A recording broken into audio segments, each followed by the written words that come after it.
Chào các bạn đã quay lại với kênh Cô Ba Bình Dương. Hôm nay chúng ta cùng nhau làm món thịt ram mặn ngọt để ăn cơm nha. Cách làm đơn giản và nhanh chóng, nhưng thịt vẫn thấm ngon đậm đà, không thua gì thịt nướng. Ý tưởng tuyệt vời cho bữa cơm gia đình luôn.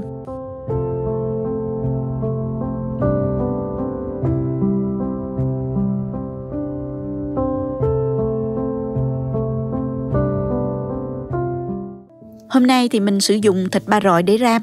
Thịt này mình mua ở chợ Mỹ, đã được lóc phần da ra như vậy. Các bạn có thể mua thịt có phần da tùy thích nha. Mình cắt độ dày miếng thịt khoảng 2cm như thế này là vừa. Muốn cắt thịt dễ hơn thì các bạn cho thịt vào ngăn đông tủ lạnh khoảng 40 phút cho thịt định hình rồi mình mới cắt ha. Thịt này mình đã cắt và rửa sạch sẽ rồi.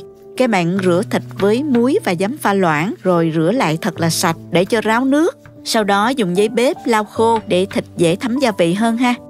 Bây giờ mình cho qua thố để ướp. Ngoài thịt ba rọi, các bạn có thể dùng thịt nạc vai, sườn non hoặc là sườn cốt lết để làm món này cũng rất là ngon nha. Chọn thịt tùy thích nha các bạn. Với 600g thịt ba rọi, mình sẽ ướp vào đây 1 muỗng canh nước tương, 1 muỗng canh dầu hào, 1 muỗng cà phê bột nêm, 1/3 muỗng cà phê tiêu, nửa muỗng canh đường, 1/4 muỗng cà phê bột ngọt nếu bạn nào ăn được bột ngọt nha, 1/4 muỗng cà phê ngũ vị hương, nửa muỗng cà phê ớt bột paprika để tạo màu cho món ram. Nếu không có ớt bột thì các bạn có thể thay thế bằng tương ớt hoặc là bột màu điều hoặc là một ít nước màu đường cũng được. 2 muỗng cà phê dầu mè cho thơm ha. Cuối cùng là hành tỏi đã giã nhuyễn, các bạn cho vào hết luôn. Dùng tay trộn đều và mình để khoảng 15 phút cho thịt thấm gia vị.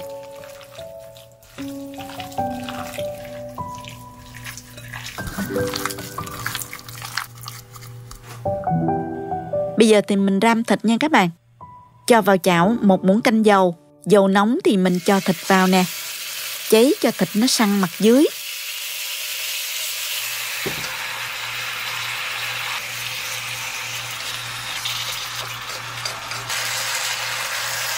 Rồi mình trở qua mặt còn lại.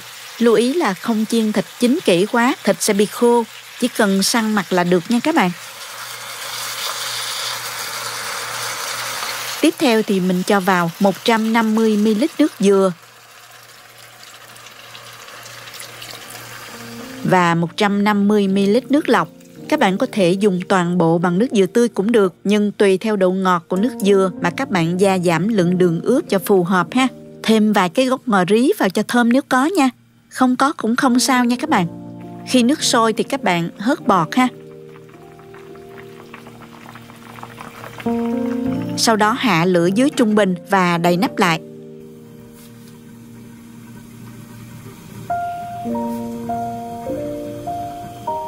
Sau 5 phút các bạn mở nắp ra.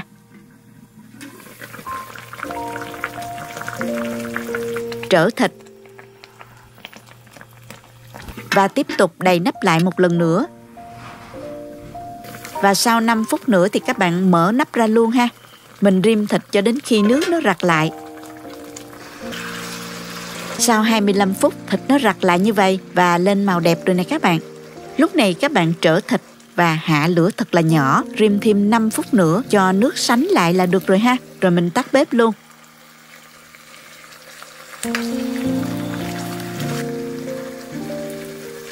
Mình đã hoàn thành xong món thịt ram, nhìn có hấp dẫn không nè các bạn. Dùng cơm thôi các bạn ơi. Thịt ram rất thơm, hơi giống mùi vị thịt nướng. Thịt ba rọi có mỡ và nạc xen kẽ nhau giúp thịt mềm và không bị khô. Vị mặn ngọt vừa phải, ăn với cơm rất là bắt. Ăn bánh mì cũng rất ngon đó các bạn. Thịt ram rất dễ làm và dễ ăn, người lớn và trẻ con đều thích. Thường có mặt trong mâm cơm gia đình. Với công thức và cách làm của mình, hy vọng các bạn sẽ thích và thêm vào thực đơn hàng ngày của gia đình các bạn nhé. Hôm nay mình cùng nhau làm món kho quẹt hấp dẫn này nha. Món ngon dân dã, rất dễ ghiền của người miền Nam. Cách làm và nguyên liệu đơn giản, thời gian thực hiện nhanh. Nồi kho quẹt hương vị đồng quê mộc mạc là ý tưởng để thay đổi khẩu vị cho bữa cơm gia đình. Chúng ta cần chuẩn bị vài nguyên liệu đơn giản như sau.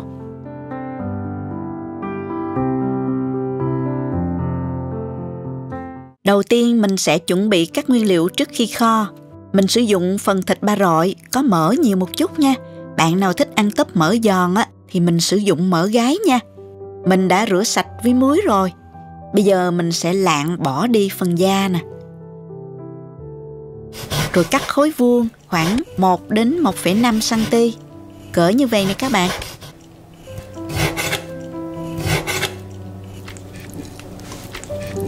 Phần tiêu sọ này thì mình sẽ giã bể sơ thôi như vậy nè. Khi ăn trúng hạt tiêu thơm lắm. Cho nhánh tiêu xanh vô cối giã dập sơ luôn ha. Tiêu này là tiêu non, không cay nhiều, còn rất thơm nữa. Nếu bạn nào có tiêu lớp á, thì sẽ càng ngon hơn. Phần tôm này á, thì mình cho nước ấm vào ngâm trong 10 phút cho tôm mềm. Rồi rửa sạch và để ráo nước nha các bạn.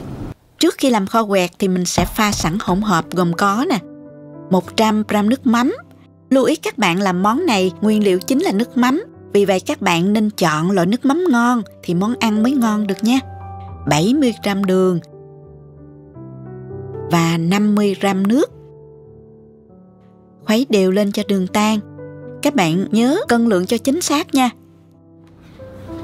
Bây giờ mình sẽ bắt đầu kho quẹt nha. Nồi nóng rồi mình sẽ cho mỡ vào phi nè, với lửa vừa. Đối với món này á, thì mình dùng nồi đất hoặc nồi gang sẽ giúp món ăn giữ nhiệt lâu. Mùi thơm bốc lên khi dọn ra bàn càng hấp dẫn hơn. Thỉnh thoảng các bạn đảo đều để tóp mỡ không bị cháy á. Ngày xưa đó các bạn, món kho quẹt này làm đơn giản hơn. Chỉ cần nước mắm, đường và tiêu kho cho sắc lại. Dùng đũa quẹt ăn với cơm trong những lúc khó khăn hoặc những ngày mưa bão không đến chợ được á. Giờ thì kho quẹt có thêm tôm khô, tóp mỡ nữa, ăn thêm phần thú vị. Khi mà thấy mỡ vàng rồi thì mình vớt hết tóp mỡ ra ha.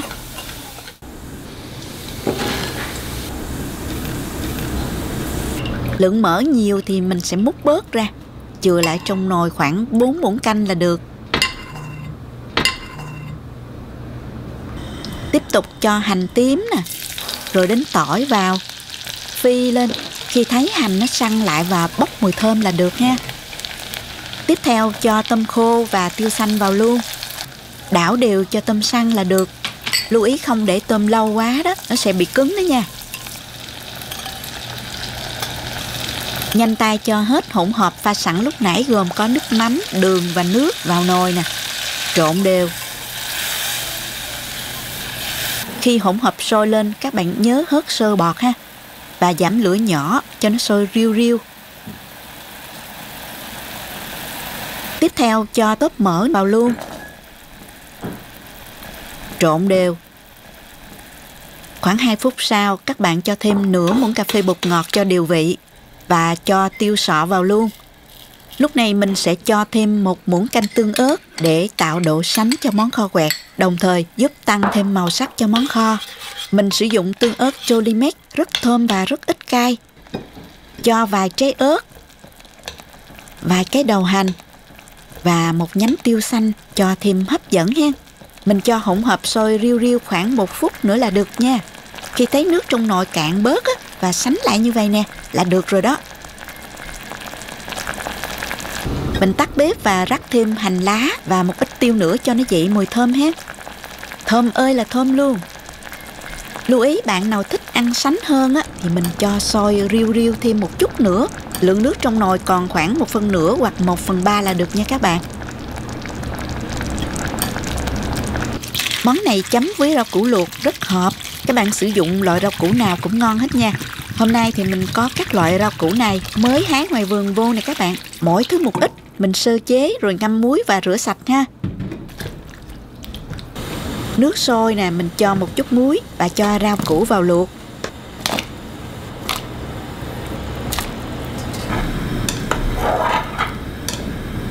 Lần lượt vớt ra những rau củ nào chín trước ha.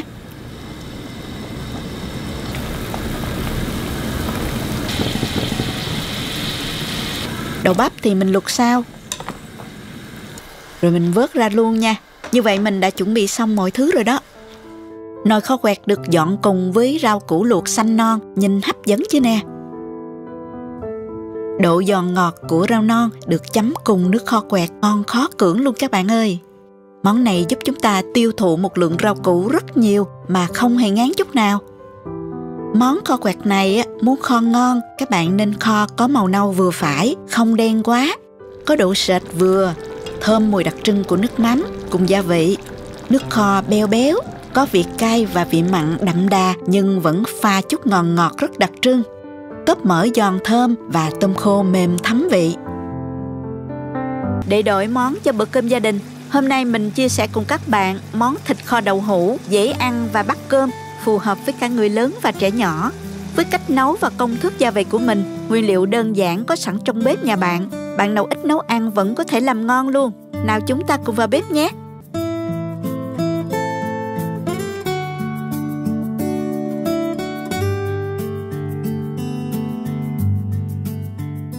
Đậu hũ thì các bạn chọn đậu hũ đã chiên sẵn cho tiện ha. Chọn loại đậu mềm thơm để kho cho ngon nè. Mình cắt đậu ra thành từng miếng vuông như thế này.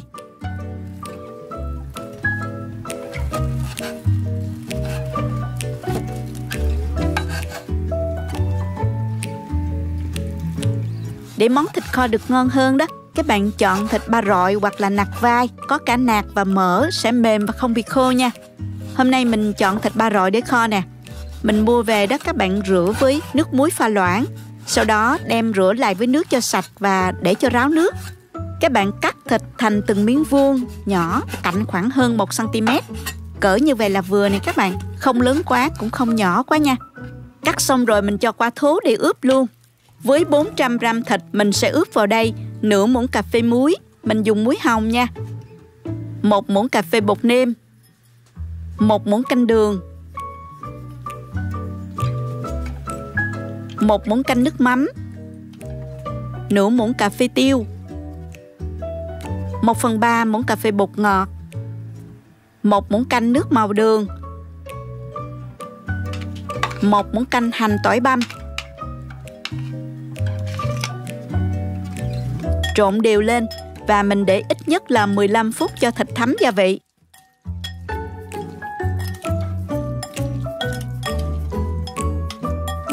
Bước cuối là kho thịt.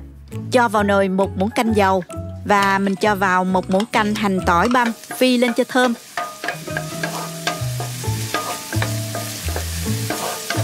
Khi thấy hành tỏi săn lại và hơi chuyển vàng thì tiếp tục cho thịt đã ướp vào. Xào với lửa trung bình nha các bạn. Và mình xào cho gia vị nó thấm sâu vào thịt. Xào khoảng 5 phút nha.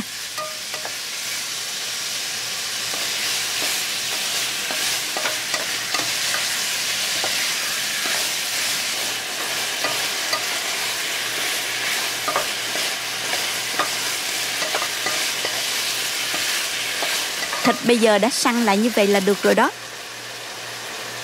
Sau đó thì mình cho vào 150ml nước dừa và 150ml nước lọc. Các bạn có thể dùng hoàn toàn bằng nước dừa tươi cũng ngon, nhưng nhớ là giảm lượng đường ướp thịt lại nhé. Nêm vào 1 muỗng canh rưỡi nước mắm và nửa muỗng canh đường. Các bạn có thể điều chỉnh theo khẩu vị gia đình ha. Đậy nắp khoảng 10 phút cho thịt nhanh mềm. Hạ lửa xuống dưới trung bình nha các bạn.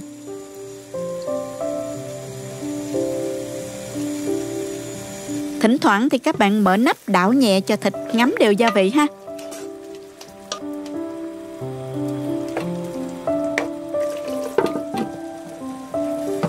Bây giờ thì mình mở nắp ra, hạ lửa nhỏ kho cho đến khi cạn bớt ha.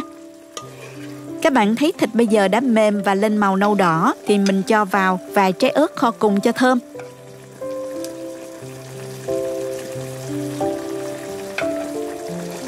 Cho đậu hũ vào luôn nè.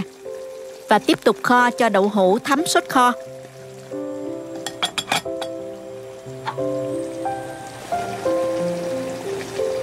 Trở miếng đậu để đậu thấm đều ha. Kho thêm 10 phút nữa nha. Thịt bây giờ rất mềm và miếng đậu đã thấm và lên màu là được rồi. Mình cho đầu hành lá. Tắt bếp và mình rắc tiêu và hành nữa cho thơm nè. Thời gian kho khoảng từ 25 đến 30 phút đó các bạn. Rất nhanh gọn mà ngon lắm luôn. Mình dùng cơm thôi các bạn ơi. Thịt lên màu nâu đẹp nè, mềm thơm, thấm sâu vị vừa vặn. Đậu hũ mềm, béo thơm, đậm đà hơn khi được kho cùng với thịt. Món này dễ ăn cơm và rất là bắt cơm đó nha. Có thể dùng kèm với dưa leo, cà chua hoặc là rau luộc đều ngon. Với cách làm và công thức gia vị của mình, bạn nào không thường xuyên nấu ăn cũng có thể kho được nồi thịt kho ngon cho gia đình mình nha. Hôm nay mình sẽ giới thiệu đến các bạn món thịt kho tàu truyền thống đặc biệt ha. Đặc biệt ở chỗ, ngoài nét truyền thống sẽ có một chút biến tấu, giúp tăng thêm những ưu điểm của món thịt kho không thể thiếu vào mỗi dịp Tết này nha. Thịt sẽ được kho nguyên khối lớn, không chỉ giữ được tính thẩm mỹ khi bày mâm cỗ, mà khi hâm lại, thịt còn thấm sâu, mềm mà không bị quá rệu. Và còn vài điểm đặc biệt nữa mà mình sẽ trình bày chi tiết ngay sau đây. Nào, bây giờ chúng ta cùng vào bếp bắt đầu ngay thôi.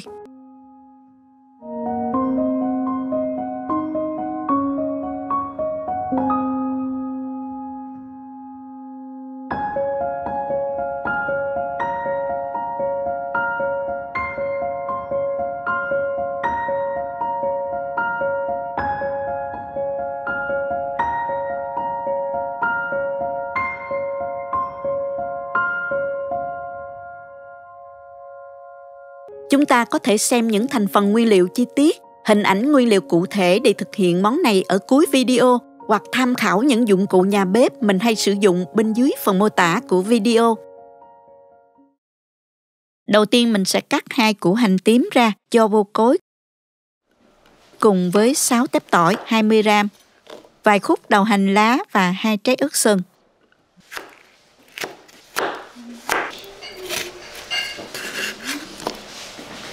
Mình sẽ giã nhuyễn.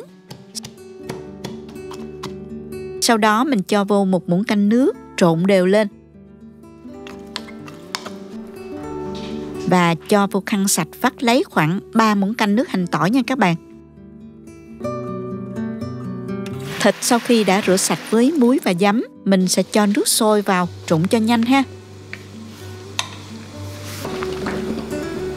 Khi thấy phần thịt săn lại thì mình trở qua mặt bên kia, trộn khoảng 2 phút nữa là được rồi. Sau đó mình gắp thịt ra và đem đi rửa lại cho sạch ha.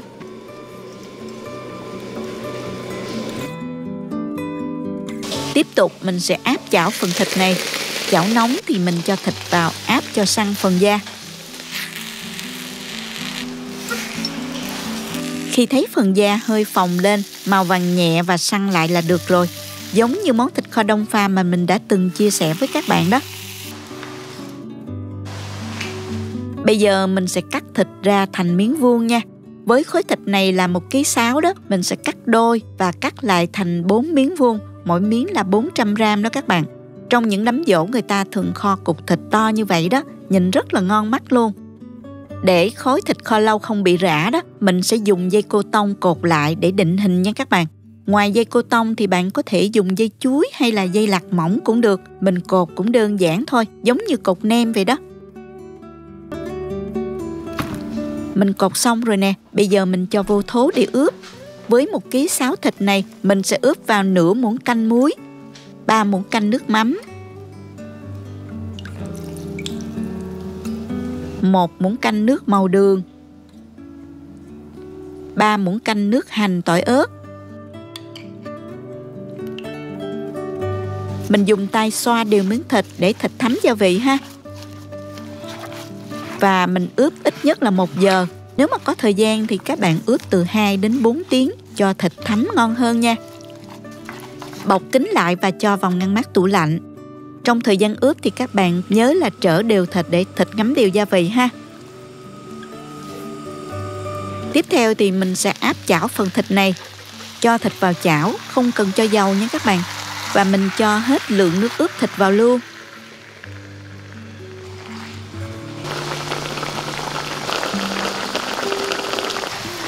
Rồi mình cứ xoay trở những miếng thịt này, trở đều 4 mặt cho đến khi nào thịt săn lại, gia vị từ từ rút hết.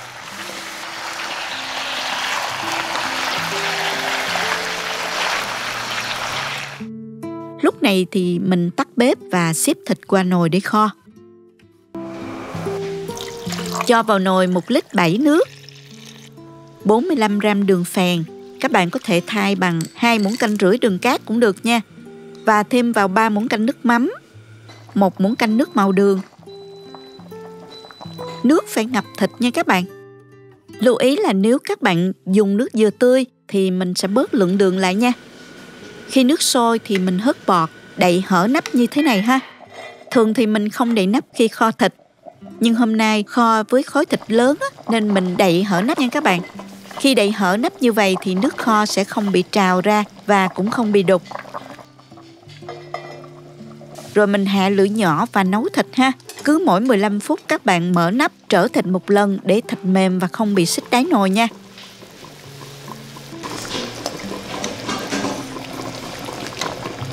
Mình cứ nấu như vậy cho đến khi thịt mềm ha. Sau 1 giờ 40 phút thịt đã mềm rồi các bạn. Lúc này các bạn nêm nếm lại và điều chỉnh theo khẩu vị gia đình nha. Lượng nước còn lại khoảng 1/3 lượng nước ban đầu là được. Vậy là thịt kho của mình đã hoàn thành rồi đó. Bây giờ mình sẽ múc thịt kho tàu ra và thưởng thức nhé các bạn. Những miếng thịt vuông vắn lên màu nâu đỏ rất đẹp mắt. Thịt bóng bẩy nhìn hấp dẫn ha các bạn. Nước kho thơm lừng và vị cũng vừa vặn lắm. Khi cắn vào, cảm nhận đầu tiên là vị béo của thịt ba chỉ nè, hòa quyện cùng với vị mặn ngọt vừa phải từ gia vị. Nước kho thấm đều, không quá mặn cũng không quá ngọt, rất là hài hòa. Miếng thịt không bị rã, không bị tách rời phần mỡ và phần nạc, vẫn giữ được độ săn chắc cũng như mềm mại. Kho theo cách này thành phẩm rất đẹp mắt khi bày mâm cỗ. Khi hâm lại, thịt mềm hơn và không dễ bị rã như là kho khục thịt nhỏ. Đặc biệt phần da thịt kho rất là dẻo và ngon. Nước kho đậm đà, thơm mùi nước mắm đặc trưng, có vị ngọt thanh từ đường phèn, khiến món ăn càng thêm hấp dẫn. Chan vào cơm hay là chấm với các loại rau rất là bắt luôn các bạn. Chúc các bạn có được nồi thịt kho tàu thật ngon cho gia đình thưởng thức trong dịp Tết này nha. Hôm nay chúng ta sẽ cùng nhau thực hiện món thịt rim trứng cút hấp dẫn nha. Thịt rim có phần sốt sánh kẹo, sắc lại, thấm đều và sâu vào thịt. Nhưng phải bảo đảm vị chuẩn, vừa vặn không bị mặn nè. Thịt vẫn bóng bẩy không bị khô. Thịt và trứng cút đều lên màu đẹp mắt. Tất cả bí quyết rim này mình sẽ chia sẻ qua video nha. Mời các bạn xem thành phần nguyên liệu trước khi thực hiện. Bạn cũng có thể tham khảo những dụng cụ nấu ăn mình hay sử dụng dưới phần mô tả của video.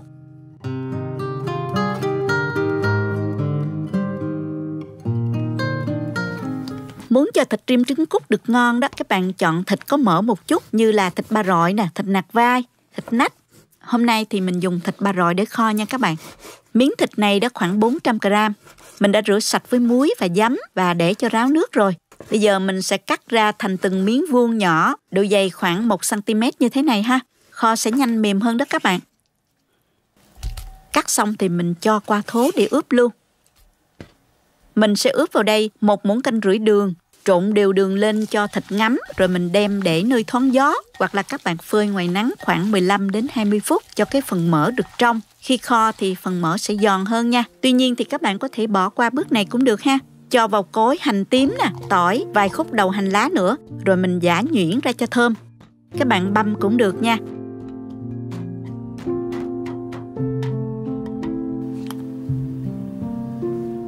Sau khi đã ướp đường được 20 phút thì mình tiếp tục ướp thêm vào đây hành tỏi đã giã nhuyễn nè, khoảng 2/3 muỗng canh, 1 muỗng cà phê bột nêm, nửa muỗng cà phê tiêu, 2 muỗng canh nước mắm, trộn đều cho thịt thấm gia vị.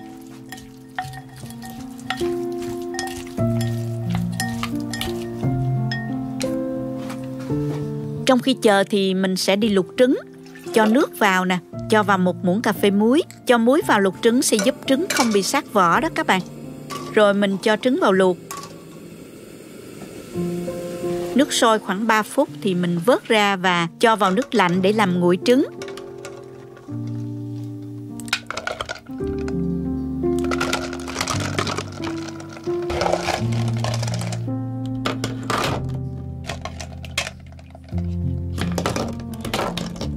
Cách lột trứng nhanh thì các bạn dùng cái dụng cụ gì cũng được, nhưng mà phải có nắp đậy. Cho trứng vào rồi mình lắc vài lần cho trứng nó dập sơ cái phần vỏ bên ngoài. Mình lột rất là dễ luôn đó các bạn. Các bạn có thể thêm bước chiên nữa cho trứng vàng rồi mình mới kho nha. Tùy ý thích các bạn nhé. Thịt cũng đã thấm rồi thì mình kho luôn nè. Bật bếp cho chảo nóng. Mình cho thịt vào đảo đều. Vì dùng thịt ba rọi đã có mỡ nên mình không dùng dầu nha. Các bạn có thể cho thêm một ít nước nếu thấy thịt hơi khô ha.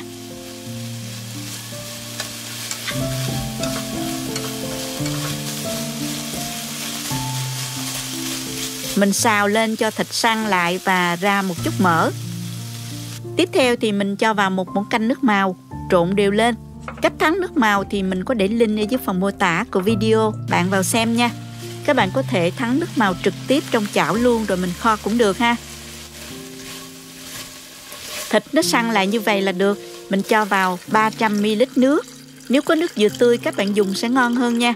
Lưu ý là nếu dùng nước dừa thì các bạn nhớ giảm bớt lượng đường ướp thịt lại nha. Sau đó thì mình đậy nắp lại và mình kho với lửa vừa khoảng 15 phút cho thịt chín, rồi mình mở nắp. Cho trứng cút vào.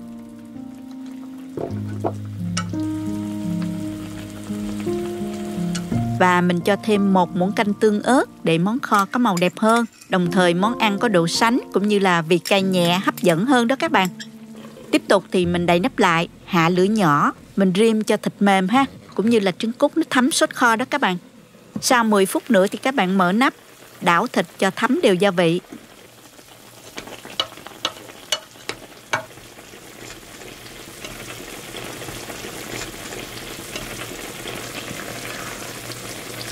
Bây giờ thì các bạn thấy thịt lên màu nâu đỏ rồi đó. Mình thử lại và mình điều chỉnh gia vị cho phù hợp với khẩu vị gia đình các bạn nhé. Thật ra món thịt kho trứng cút hay là thịt rim trứng cút gia vị đều giống nhau. Nhưng kho khác với rim là rim thường nước kho rặt lại. Vị của món rim thường có vị mặn vừa nè, hơi ngọt nhẹ và cay nhẹ mới ngon nha các bạn.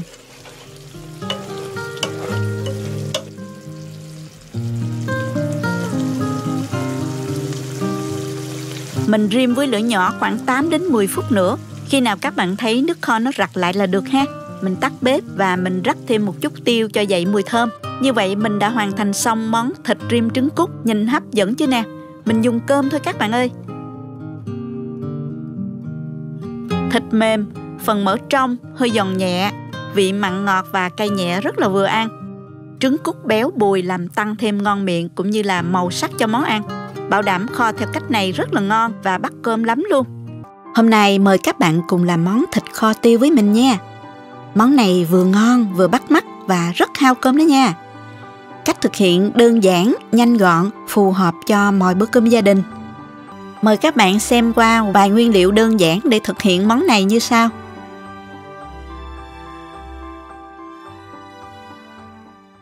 Khi kho mình sẽ sơ chế phần thịt này. Cho vào nồi nước một muỗng cà phê muối, một tép xả và vài lát gừng.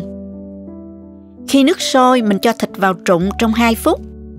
Mình sơ chế kỹ thì giúp thịt không còn mùi tanh và món ăn sẽ ngon hơn rất nhiều, nhất là thịt giữ đông lâu. Khâu này rất cần đó các bạn. Xong rồi vớt ra, rửa lại cho sạch. Bây giờ mình cắt thịt ra luôn nè. Xẻ dọc ra cho dễ cắt ha. Với món thịt kho tiêu thì mình cắt nhỏ như vậy nè. Bề ngang khoảng 1cm nha các bạn. Thường nhà mình hay sử dụng thịt ba rọi để kho. Món này bạn nào thích ăn béo thì chọn thịt ba rọi hoặc thịt nạc vai. Nạc và mỡ xen lẫn rất ngon. Không thích ăn béo thì mình dùng thịt thăn cho mềm hen. Cắt xong rồi mình cho qua tô để ướp luôn nha. Với lượng 500g thịt mình sẽ ướp vào đây 2/3 muỗng canh đường, khoảng 10g đường á các bạn. Mình sử dụng đường nâu nha. Các bạn sử dụng đường gì cũng được nha. Tiếp theo là nửa muỗng cà phê bột ngọt. Bạn nào không thích thì mình không cho vào ha. Sau đó là một muỗng canh nước màu đường. Cách thắng nước màu thì mình đã có clip chia sẻ. Bạn nào cần tham khảo vào link dưới phần mô tả của video để xem nha. Lưu ý là bạn nào sử dụng nước màu mua sẵn ở chợ thì nhớ giảm lại vì nó có màu sậm hơn là nước màu mình làm ở nhà. Trộn đều lên cho thịt thấm đều nước màu ha các bạn.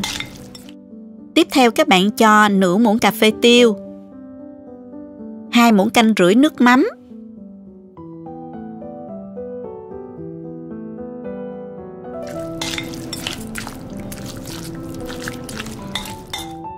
và sau cùng là 1 muỗng canh hành tỏi và đầu hành băm. Trộn lên một lần nữa và mình sẽ ướp từ 20 đến 30 phút cho thịt thấm gia vị. Mình thấy làm với cách này rất dễ cho các bạn. Dù mới chỉ kho lần đầu cũng sẽ kho được ngon và có màu đẹp ha. Còn một cách nữa là các bạn dùng đường và dầu để thắng màu rồi kho trực tiếp luôn. Cách này rất khó đối với các bạn chưa quen canh màu bằng mắt. Nếu mà màu nó bị đậm quá thì thịt nó sẽ bị nhẫn và có mùi gắt. Còn nếu nhạt quá, màu thịt nó sẽ nhợt nhạt, không hấp dẫn. Mình đã ướp thịt được 20 phút rồi. Bây giờ mình sẽ cho lên bếp để kho ha. Cho 2 muỗng canh dầu ăn vào nồi. Đợi cho dầu nóng, mình sẽ cho lượng hành tỏi còn lại. Phi lên cho nó thơm. Và tiêu xanh vào luôn. Rồi nó thơm rồi đó. Bây giờ mình sẽ cho thịt vào xào. Mình xào khoảng 2 phút với mức lửa vừa nha.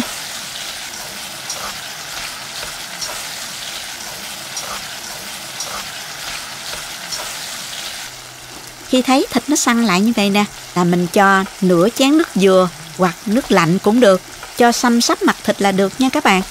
Khi thịt sôi thì mình hạ lửa nhỏ xuống và đậy nắp lại cho thịt nó nhanh mềm.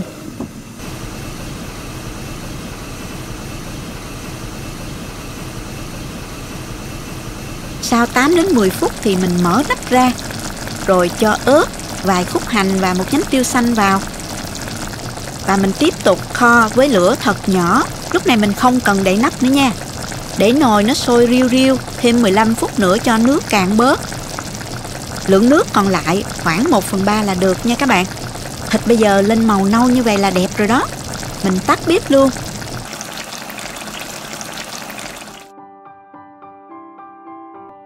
Thời gian kho với 500 g thịt là 25 phút đó các bạn. Tổng lượng gia vị theo công thức của mình là vừa ăn lắm. Tuy nhiên các bạn có thể điều chỉnh chút xíu cho hợp với khẩu vị nhé.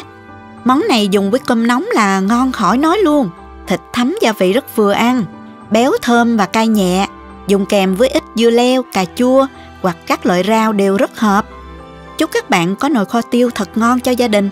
Hôm nay chúng ta sẽ cùng nhau vào bếp để tìm hiểu cách làm món thịt ram nước dừa đặc biệt dành cho ngày Tết. Điều đặc biệt của món ăn này là không cần dầu, không cần ướp thịt, nhưng thành phẩm cho ra còn ngon và đặc biệt hơn cách làm truyền thống. Mình sẽ chia sẻ với các bạn cách ram miếng thịt lớn, giúp khi cắt ra trông ngon và hấp dẫn hơn nhiều. Gia vị thấm sâu, đậm đà tạo nên hương vị khó quên. Hãy cùng mình vào bếp làm ngay sau đây nha.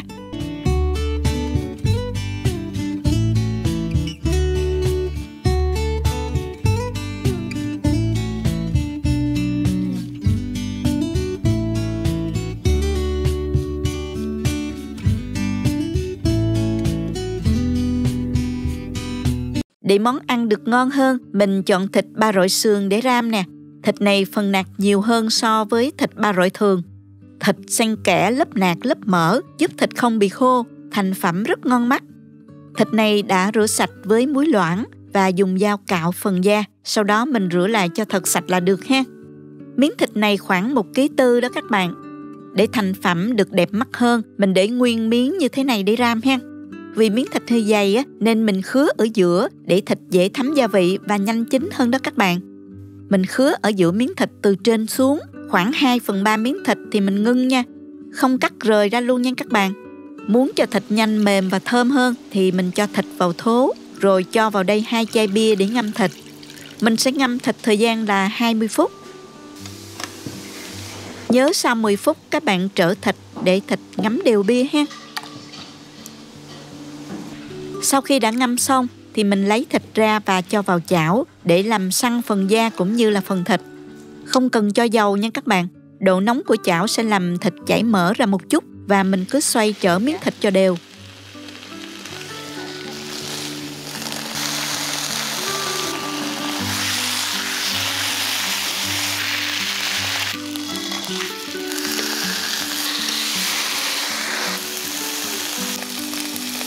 Khi thấy phần da vàng nhẹ và phần thịt xém lại như thế này là được rồi, mình tắt bếp và gấp thịt ra đĩa. Còn một ít mỡ trong chảo, mình cho hành, tỏi, ớt vào để xào lên cho dậy mùi thơm.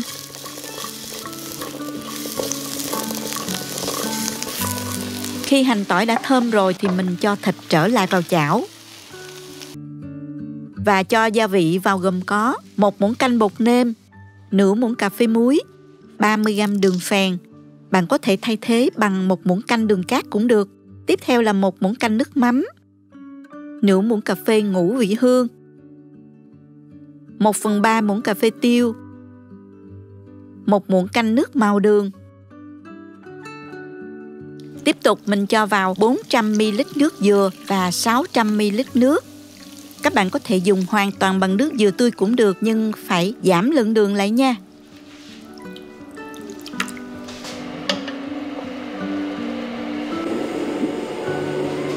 Mình đổi qua cái chảo này nha các bạn, vì chảo lớn quá mình không có nắp đậy đó.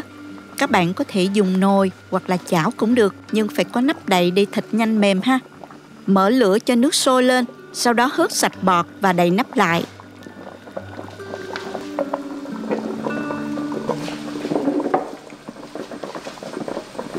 Hạ lửa trung bình nhỏ để ninh thịt cho mềm.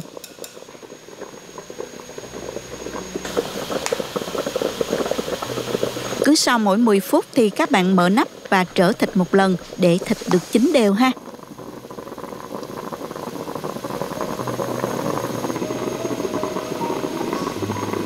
Mình đã nấu được 30 phút rồi. Lúc này mình không cần đậy nắp nữa mà thường xuyên trở thịt để thịt không bị xích đá nha các bạn.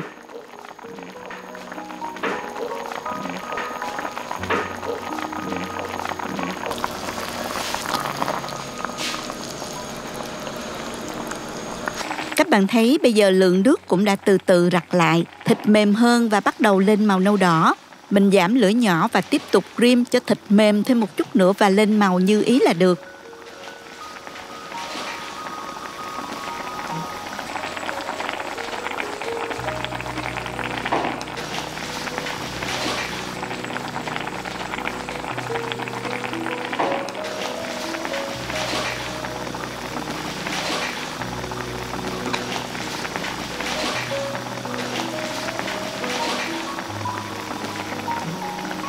Sau thời gian 50 phút rim, thịt bây giờ đã được rồi nè các bạn.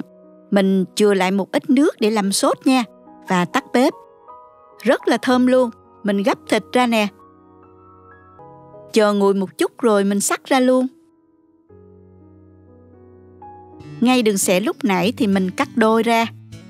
Sau đó xắt thành từng miếng vừa ăn. Mình xếp thịt ra đĩa. Nhìn hấp dẫn chưa nè các bạn? Lượng nước sốt còn lại trong chảo đó có hành, tỏi, ớt và gia vị rất là thơm, nên các bạn cho vào máy xay nhuyễn thành hỗn hợp sốt như thế này. Rất thơm và vừa ăn lắm các bạn. Chấm bánh mì rất ngon luôn đó. Chế đều sốt lên thịt. Vậy là dùng thôi các bạn ơi. Thịt ram nước dừa rất dễ ăn, thơm lắm, không quá mềm, thịt vẫn còn độ da giòn. Vị mặn ngọt vừa phải. Mình ăn kèm với đồ chua, củ kiệu, dưa hành, nhâm nhi một chút rượu bia thì rất tuyệt. Cuốn bánh tráng với một ít rau thơm, xà lách, chấm nước mắm chua ngọt rất ngon. Ăn với cơm hay bánh mì, chấm nước sốt nữa thì ngon khỏi phải nói luôn. Rất dễ ăn, mình ăn kiểu gì cũng ngon hết các bạn. Cách làm cũng không khó phải không nè? Dễ bảo quản nữa. Các bạn có thể ram nhiều, chờ nguội, rồi mình dùng wrap bọc kín lại, cho vào ngăn đông, bảo quản được 2 đến 3 tháng đó. Khi nào cần dùng, các bạn rã đông và quay lại trong lò vi sóng hoặc làm nóng lại trong nồi chiên không dầu là thịt ngon như mới luôn. Rất tiện phải không nè? Hôm nay chúng ta sẽ cùng nhau làm một món ăn dân dã nhưng thơm nức, vị ngon tuyệt và rất đưa cơm. Cách làm nhanh và đơn giản. Từng miếng thịt ba rọi cắt nhỏ vừa ăn, áo đều sốt mắm ruốc, thơm lừng, vị mặn ngọt vừa vặn, cay nhẹ, kích thích vị giác mạnh. Món này mà ăn ngày 3 bữa liên tục vẫn thèm. Nhờ bảo quản được lâu hơn nên cũng rất tiện khi sử dụng những lúc ít đi chợ và thiếu nguyên liệu. Bạn cũng có thể tham khảo phần nguyên liệu này cùng những dụng cụ nhà bếp quen thuộc mà mình hay sử dụng dưới phần mô tả của video này nha. Phần thịt để xào mắm ruốc thì các bạn sử dụng thịt ba rọi hay còn gọi là thịt ba chỉ đó. Có phần mỡ nhiều một chút giúp thịt mềm và béo hơn khi ăn. Bạn nào không thích mỡ nhiều thì mình có thể sử dụng thịt nạc vai cũng rất là ngon nha. Thịt này mình đã rửa sạch, giờ thì mình sẽ đi trụng ha. Cho nước sôi vào trụng cho nhanh nè. Cho vào 1 muỗng cà phê muối. Cho thịt vào trụng khoảng 3 phút. Nhớ rửa thịt trong lúc trụng nha các bạn. Bước trụng này sẽ giúp thịt được sạch thêm, đồng thời thịt định hình để lát nữa mình dễ cắt hơn đó các bạn. Bây giờ mình vớt thịt ra, chờ nguội một chút rồi mình cắt luôn nè.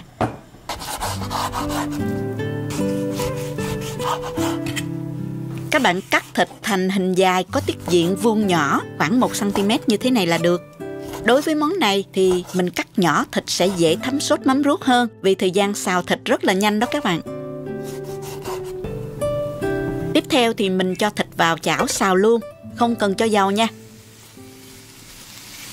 Mình cho vào khoảng nửa chén nước, xào đều với lửa vừa. Mình cho nước vào cho thịt chín trước khi ra mỡ. Như vậy giúp thịt mềm hơn và không bị khô.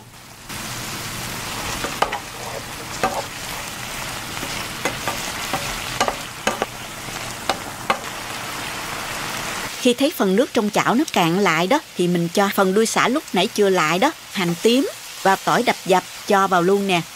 Bây giờ các bạn xào tất cả gia vị thơm này lên chung với thịt. Bước này sẽ giúp thịt ngấm sâu mùi thơm, rất thơm luôn đó nha.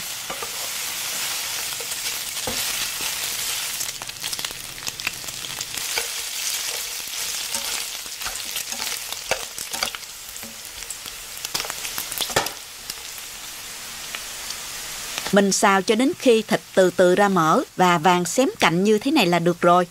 Lượng mỡ chảy ra cũng khá nhiều. Mình đổ ra rây cho ráo nha.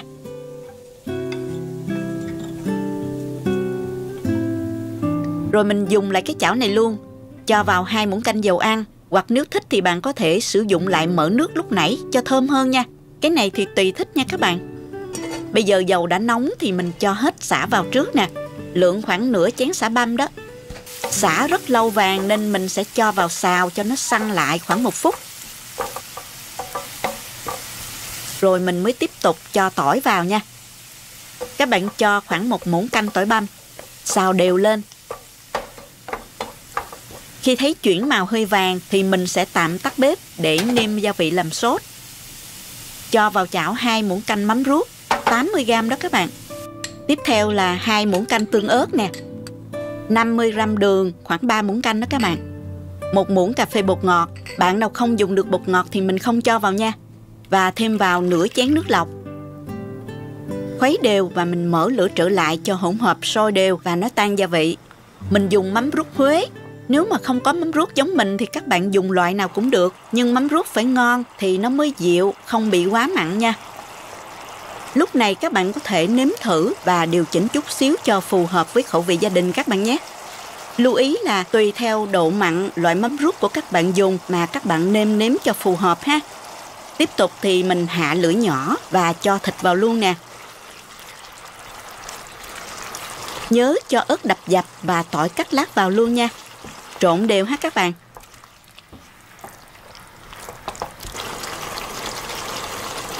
Xào tất cả lên.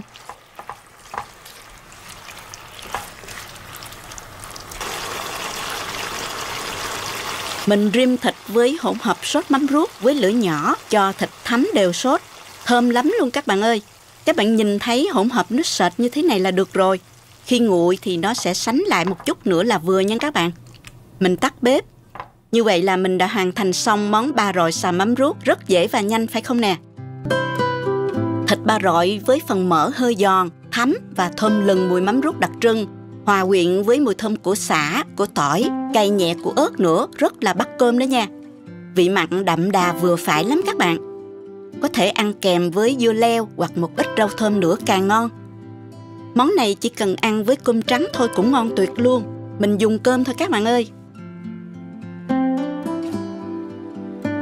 Mình thấy ưu điểm của cách làm sốt mắm ruốc trước khi cho thịt vào sẽ dễ điều chỉnh được lượng gia vị khi nêm nếm, giúp cho các bạn nào không quen nấu ăn vẫn có thể dễ dàng làm món mắm ruốc xào thật ngon cho gia đình. Đồng thời rất dễ dàng khi chúng ta xào với số lượng nhiều mà vẫn ngon và chuẩn vị các bạn nhé. Món này bảo quản ăn dần được rất lâu, bảo quản ở nhiệt độ phòng khoảng được 3 đến 4 ngày, bảo quản trong tủ lạnh được 2 tuần là an toàn đó các bạn. Rất tiện phải không nè? Hôm nay chúng ta cùng nhau làm món thịt kho măng nha các bạn. Món ngon dễ làm cho bữa ăn thường ngày. Ba rọi kho thì lúc nào cũng hấp dẫn. Thêm nguyên liệu măng tươi vào lại hợp vô cùng. Vừa ngon mắt, vừa ngon miệng. Nào chúng ta cùng bắt đầu nha. Trước hết các bạn tham khảo qua vài nguyên liệu đơn giản và liều lượng sau đây nha. Mình cho nước sôi vào nồi. Cho vào 1 muỗng cà phê muối.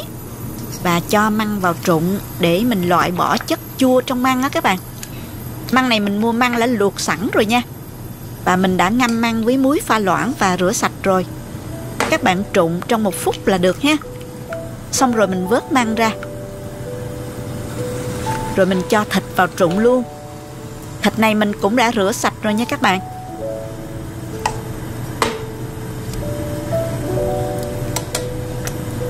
Mình trụng cũng 1 phút là được rồi nha. Mình vớt ra luôn ha.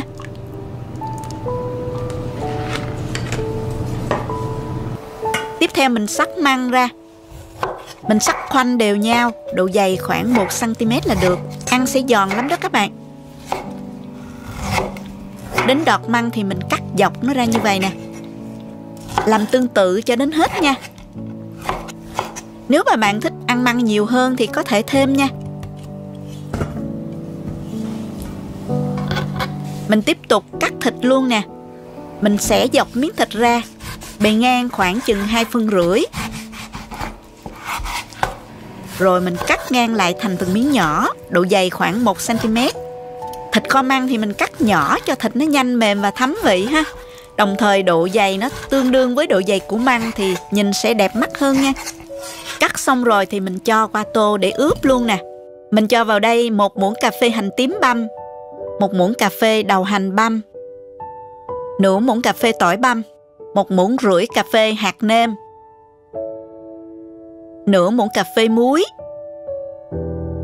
2 muỗng cà phê đường, 1/3 muỗng cà phê bột ngọt. Bạn nào không quen dùng bột ngọt thì mình không cho vào nha. 2 muỗng cà phê nước mắm. Và một chút tiêu, khoảng 1/3 muỗng cà phê đó các bạn. Cuối cùng là 1 muỗng canh nước màu thắng từ đường, còn gọi là nước hàn đó.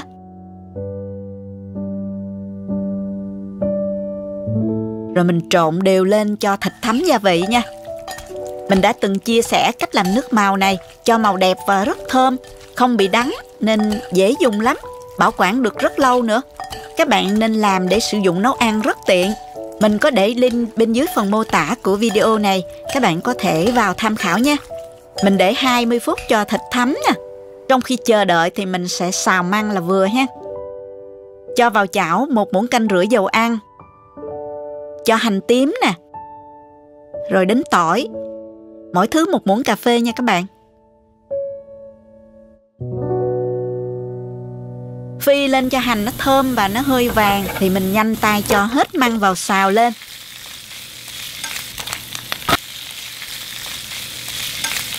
Lúc này thì mình nêm vào 1 muỗng cà phê hạt nêm nè, 1 muỗng cà phê đường, một chút tiêu.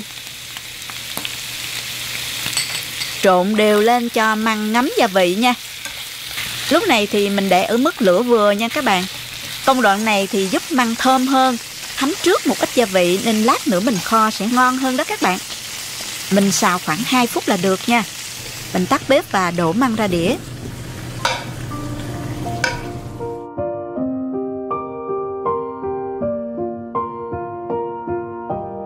Các bạn lấy giấy bếp lau khô chảo và mình dùng lại cái chảo này luôn, kho cho nó tiện ha. Mình mở lửa vừa nè, cho vào 1 muỗng canh dầu ăn. Cho 1 muỗng cà phê hành tím, 1 muỗng cà phê tỏi vào. Phi hành và tỏi lên cho thơm. Tiếp tục thì mình cho thịt đã ướp lúc nãy vào.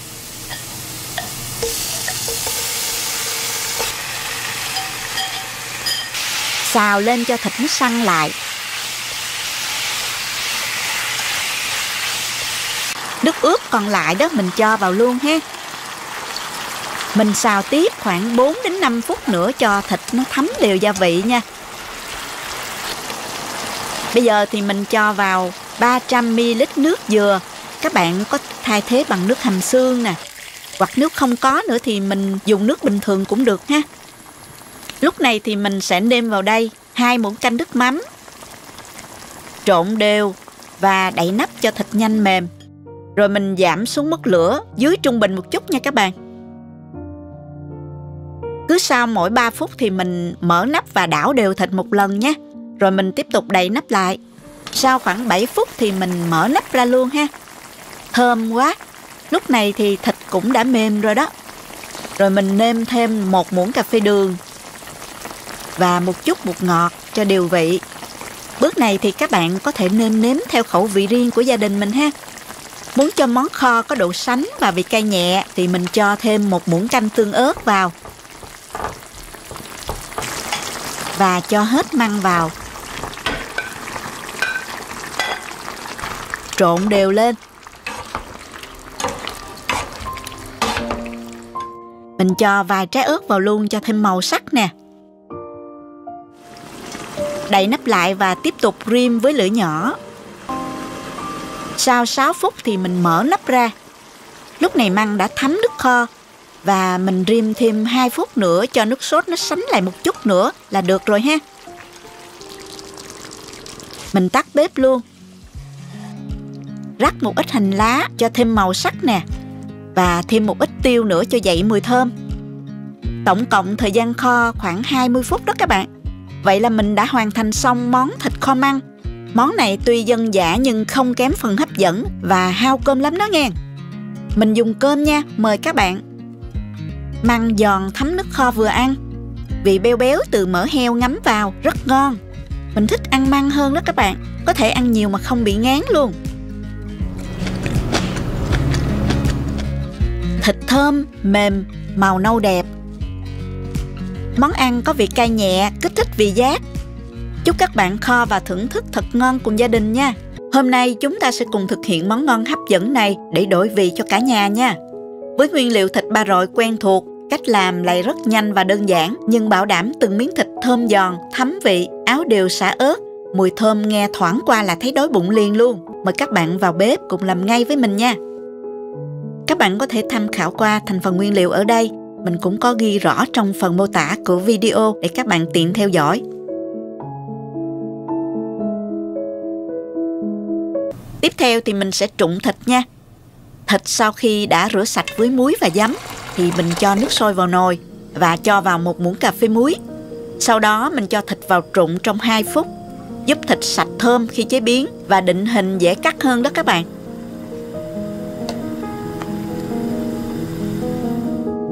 Mình vớt ra và mình cắt thịt luôn nè. Cắt dọc ra rồi cắt ngang lại thành từng miếng nhỏ, độ dày khoảng chừng 1 cm. Đối với món này các bạn nên chọn thịt ba rọi mỡ nhiều một chút sẽ ngon hơn nha. Nếu chọn nạc nhiều quá thì sẽ dễ bị khô khi rang, nên các bạn lưu ý ha. Bạn nào không thích ăn da thì các bạn có thể lạng bỏ da, hoặc các bạn có thể sử dụng mỡ gái á, thắng lấy tớp rồi mình rang xả cũng rất là ngon đó nha. Bước tiếp theo, cho vào chảo một chút dầu, khoảng nửa muỗng canh đó các bạn. Tráng chảo để thịt không bị dính chảo ha. Và mình cho hết thịt vào, xào với lửa lớn. Cho vào 2/3 muỗng cà phê muối, trộn đều lên. Xào cho đến khi thịt săn lại và bắt đầu ra mỡ thì mình hạ lửa vừa. Và thỉnh thoảng đảo nhẹ nha. Cẩn thận kẻo bị văng dầu đó các bạn.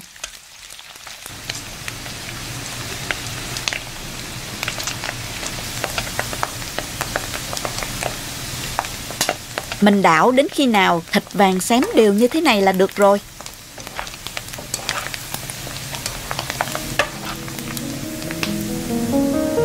Mình tắt bếp và mình cho thịt ra rây để cho ráo dầu ha.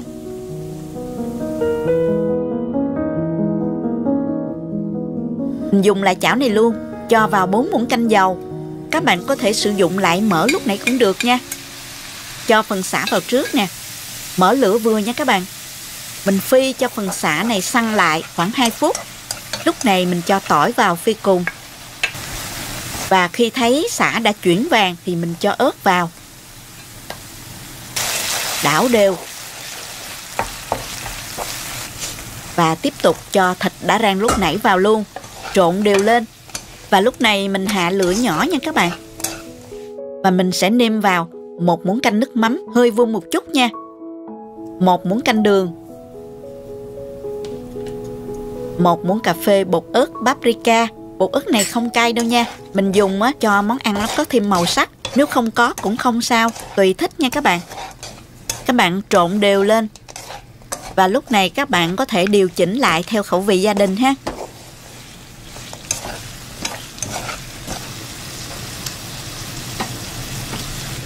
Xong rồi mình hạ lửa thật nhỏ, rang cho đến khi thịt ngấm đều gia vị và phần sả nó bám đều xung quanh miếng thịt, rồi mình tắt bếp.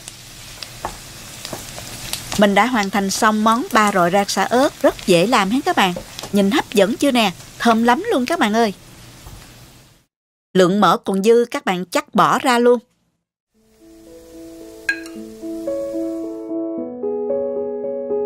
Mình múc ra đĩa và dùng cơm thôi. Miếng thịt có màu đỏ đẹp mắt quá ha các bạn. Áo đều là sả ớt, hơi giòn của mỡ, vị mặn ngọt vừa phải, thơm lừng mùi sả đặc trưng, có vị cay nhẹ của ớt nữa, rất kích thích vị giác. Ăn với cơm nóng thì khỏi phải chê luôn nha.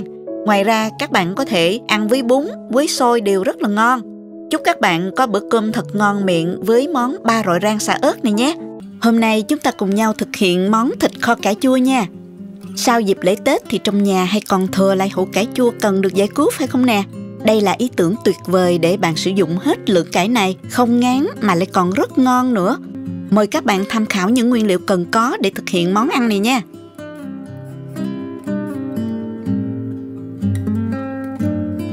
Phần thịt này á, sau khi đã rửa sạch với muối và giấm thì mình đem trụng thịt nha các bạn.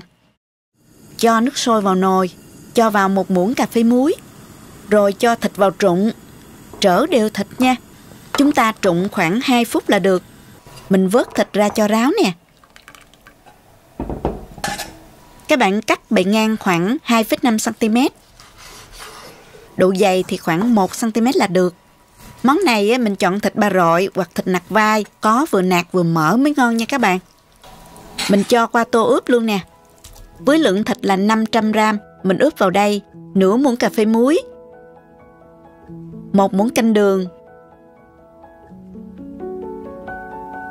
nửa muỗng cà phê tiêu,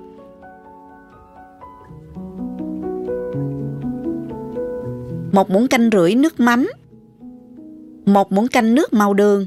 Nước màu này rất thơm và để được rất lâu. Bạn nào cần tham khảo thì vào link bên dưới phần mô tả để xem nha.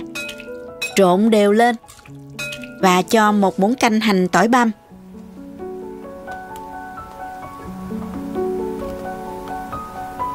Trộn lên một lần nữa và mình để 30 phút cho thấm gia vị ha. Bây giờ mình cắt sơ cải chua bằng kéo nha. Những miếng nào lớn quá đó mình sẽ tỉa lại cho vừa ăn nha. Cải chua này của mình là nhà làm nè, vị chua vừa ăn. Nếu mà sử dụng cải chua mua ở chợ, các bạn nên chọn cải có màu sáng, còn mới, không bị quá mặn hoặc quá chua để bảo đảm là món ăn được ngon. Các bạn cũng nên lưu ý khi chọn cải. Nếu cải để lâu, vị quá chua, các bạn nhớ rửa cho bớt chua rồi mới kho nha. Thịt mình đã ướp được 30 phút rồi. Mình tiến hành kho luôn nè. Cho 1 muỗng canh dầu vào chảo. Cho thịt vào áp chảo cho săn. Lúc này mình để lửa vừa nha các bạn. Xào áp chảo như thế này khoảng 4 đến 5 phút cho thịt săn lại. Khi thấy thịt đã săn, hơi vàng xém cạnh một chút như vậy là được nha các bạn. Lúc này các bạn thấy phần thịt nó ra mỡ nè. Nếu bạn nào không thích mỡ nhiều á, thì có thể múc mỡ bớt ra nha. Tiếp theo mình cho nước vào xăm sắp mặt thịt. Mình cho khoảng 250ml nước nha các bạn. Cho tiếp vào 3 củ hành tím nhỏ, 2 tép tỏi và vài trái ớt kho chung cho thơm ha. Lúc này mình để lửa lớn cho nước nhanh sôi. Khi nước đã sôi, chúng ta hạ lửa vừa và để khoảng 5 phút. Nước ướp thịt đó các bạn nhớ cho hết vào luôn nha. Sau đó mình đậy nắp lại và hạ lửa nhỏ dưới mức trung bình và tiếp tục kho. Sau 10 phút rồi, mình mở nắp và thử xem thịt mềm chưa nha. Mềm rồi các bạn. Lúc này mình thử nước kho và mình nêm thêm nửa muỗng canh nước mắm và 1 muỗng cà phê đường. Lúc này các bạn có thể điều chỉnh theo khẩu vị gia đình ha. Nêm nếm xong rồi thì mình cho phần cải chua đã chuẩn bị vào nè.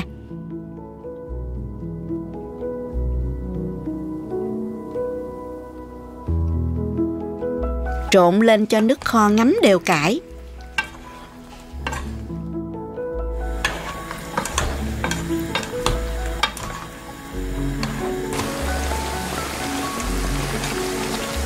Cho thêm 1 muỗng canh tương ớt để nước kho có độ sánh nhẹ và màu đẹp hơn nữa nha.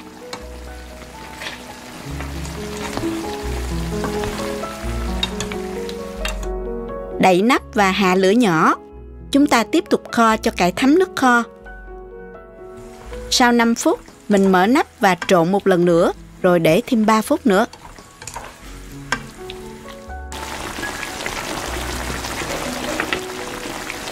Cho thêm gốc hành lá đã cắt lúc nãy vào cho thơm ha.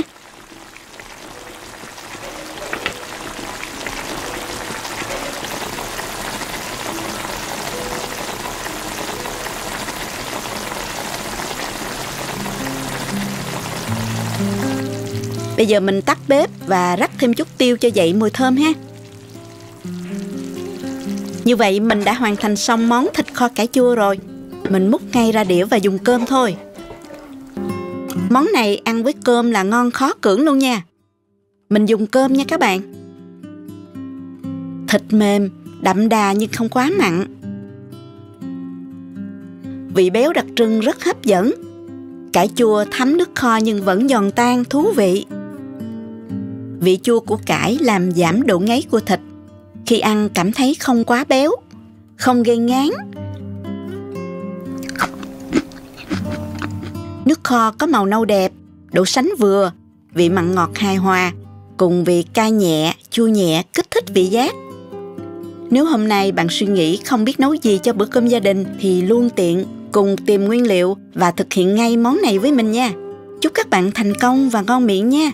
Hôm nay mình xin chia sẻ với các bạn công thức và cách làm thịt ba rọi kho tiêu nhanh gọn, không cần ướp cũng không cần dầu ăn. Món ăn với thời gian chuẩn bị ngắn, nguyên liệu đơn giản, phù hợp với bữa cơm gia đình lúc bận rộn.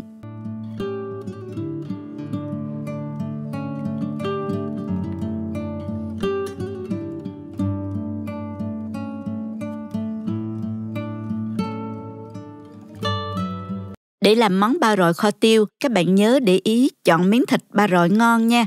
Chọn những miếng thịt ba rọi có màu hồng tươi, không quá đỏ cũng không quá nhạt. Miếng thịt ba rọi ngon thì cần có sự cân đối giữa lớp mỡ và nạc. Lý tưởng nhất là nạc và mỡ xen kẽ đều nhau. Không quá nhiều mỡ ăn sẽ dễ ngán, cũng không quá ít mỡ thịt dễ bị khô. Bây giờ mình sẽ đi cắt thành những miếng nhỏ như thế này. Mỗi bề khoảng gần 2 cm luôn ha. Cắt nhỏ cho thịt thấm gia vị và khi xào cháy cạnh thịt ăn giòn ngon hơn.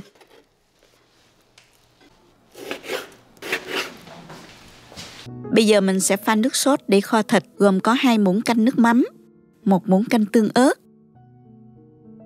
1 muỗng cà phê bột nêm, 2 muỗng canh đường, nửa muỗng cà phê bột ngọt, 1 muỗng cà phê tiêu. Vì là món kho tiêu nên các bạn cho tiêu nhiều một chút nha.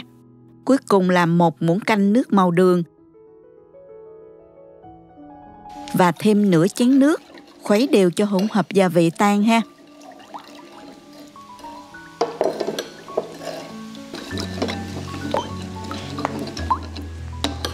Bây giờ mình xào cháy cạnh thịt ba rọi. Mình cho thịt ba rọi vào chảo và đảo thịt trên lửa vừa.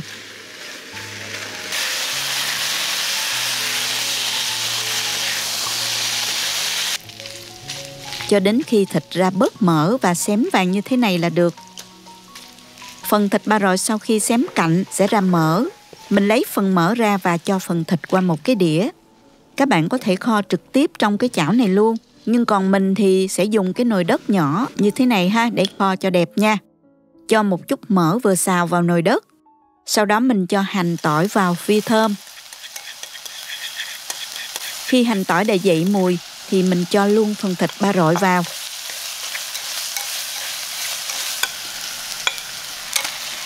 Đảo đều cho thịt được áo đều hành tỏi giúp thịt thơm hơn.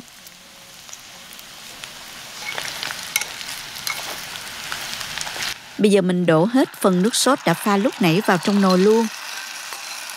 Đảo đều cho thịt được áo sốt. Phần nước sốt sẽ xăm xắp thịt như thế này ha. Bây giờ mình đậy nắp lại và rim thịt ở lửa nhỏ vừa trong vòng 5 phút.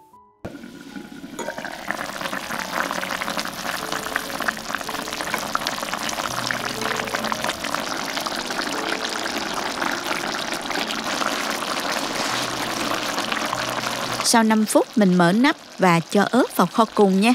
Các bạn có thể dùng ớt nguyên trái hoặc là ớt cắt lát đều được nếu mà thích ăn cay.